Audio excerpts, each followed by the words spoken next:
Assalamualaikum warahmatullahi wabarakatuh. Ketemu lagi bersama aku Zahra, dan seperti biasa aku mau bercerita. Buat kamu yang suka dengar cerita dan suka sejarah, jangan ragu untuk subscribe channel ini dan tonton videonya sampai habis.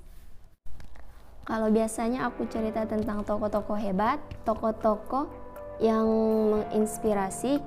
Nah, di video kali ini aku mau cerita tentang tokoh-tokoh yang sebaliknya, yang mempunyai sifat yang berbahaya yang harus kita hindari. Nah, di zaman modern sekarang, banyak sekali platform media sosial yang dengannya informasi menyebar dengan lebih cepat. Kita bisa mengetahui kejadian di suatu tempat, bahkan kita juga bisa menyaksikannya secara live. Kan kita juga bisa berkomunikasi dengan orang lain meskipun dipisahkan oleh jarak. Dan bahkan kita juga bisa menghasilkan uang dari media sosial tersebut. Tapi tak jarang media sosial tersebut menjadi sarana penyebaran berita hoaks atau berita bohong yang tentunya sangat berbahaya. Tapi hoaks ataupun berita bohong ini bukan merupakan suatu barang baru, bukan karena kecanggihan teknologi yang menyebabkan ia ada. Tapi hoaks dan para penyebarnya memang sudah ada sejak zaman dahulu. Di zaman Rasulullah ada seorang laki-laki yang dikenal sebagai bapaknya orang munafik, yang suka menyebar hoaks, suka memfitnah. Namanya adalah Abdullah bin Ubay bin Salul. Jangan salvo ya teman-teman, meskipun namanya Abdullah belum tentu orangnya baik. Abdullah bin Ubay adalah seorang tokoh yang mengaku beriman dan mencintai Rasulullah, padahal sebaliknya dia sangat membenci Rasulullah SAW. Salah satu faktor penyebab kenapa dia membenci Rasulullah adalah karena kecemburuan sosial. Karena dulu sebelum Rasulullah hijrah ke Madinah, Abdullah bin Ubay merupakan salah satu pemuka Madinah yang sangat disanjung-sanjung dan dielu-elukan.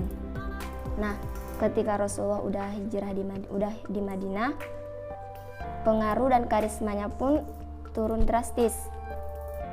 Padahal di sisi lain Rasulullah selalu berusaha mengangkat derajat mereka dan mempertahankan image mereka di hadapan kaumnya.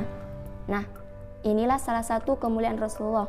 Ketika Rasulullah baru tiba di suatu tempat, Rasulullah tidak pernah berniat untuk merebut pengaruh dari tokoh yang disegani di tempat itu. Karena iman belum mengakar dalam jiwa mereka dan orientasinya hanya kesenangan dunia dan mereka sangat menyukai popularitas, maka timbullah kedengkian dalam jiwa mereka.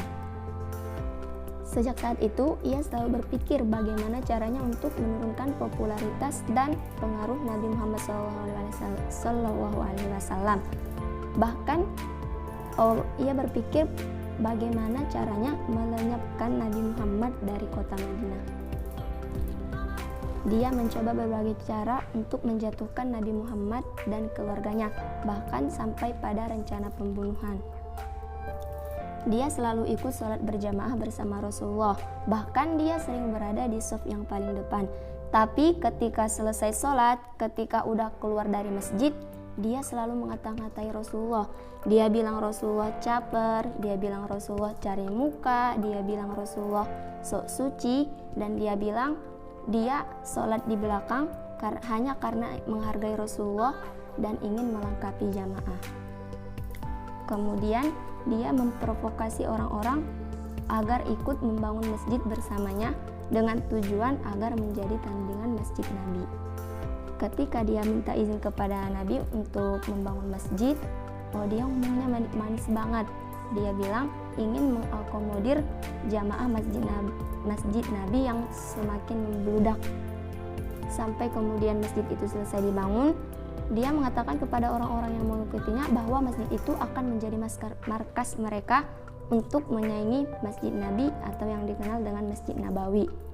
Kemudian turun ayat surah At-Taubah yang memerintahkan untuk menghancurkan masjid tersebut.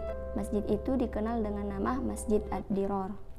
Di lain hari ketika perang Uhud, di tengah jalan dia memprovokasi para prajurit dengan mengatakan, untuk apa kalian ikut perang?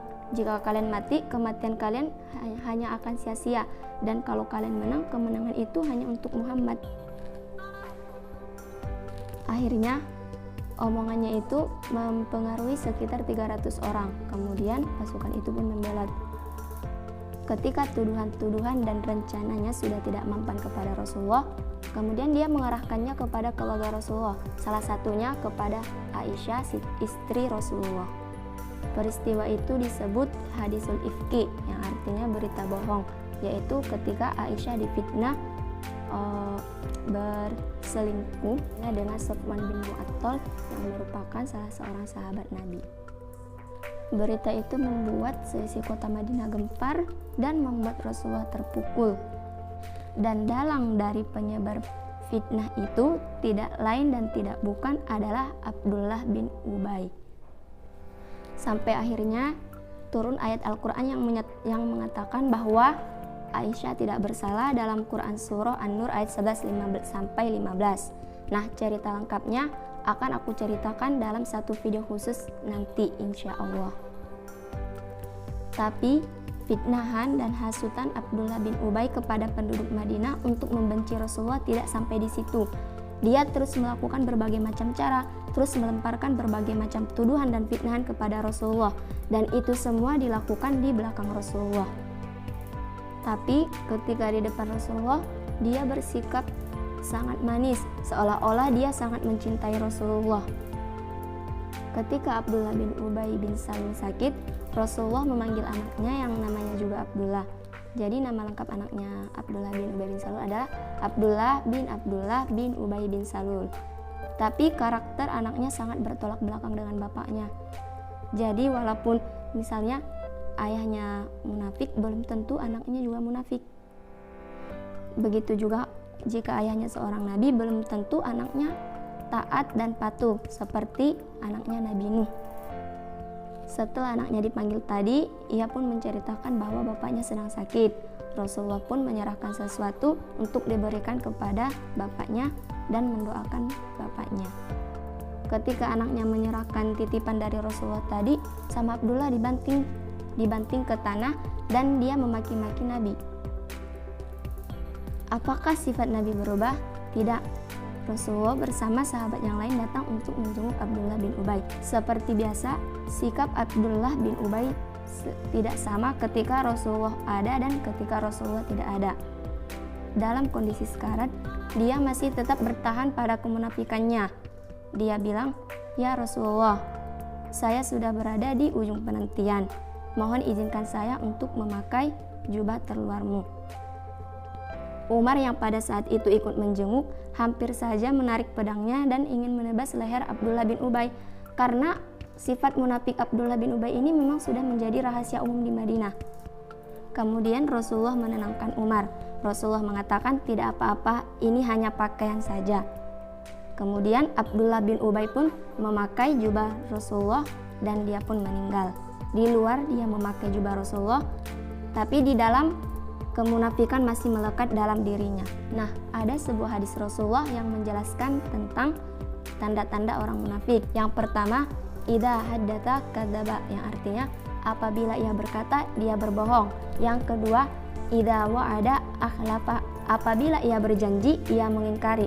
Dan yang ketiga, wa idza tumina khana, dan apabila ia dipercaya, kemudian dia berkhianat. Oke teman-teman, sekian dulu ceritanya kali ini. Kalau kamu menemukan kesalahan ataupun kekurangan, jangan sungkan untuk membenarkan dan meluruskannya di kolom komentar. Kalau kamu suka videonya, jangan lupa like dan subscribe channel ini. Dan kalau dirasa bermanfaat, jangan lupa share ke seluruh media sosial yang kamu punya. Sampai jumpa di video berikutnya. Wassalamualaikum warahmatullahi wabarakatuh.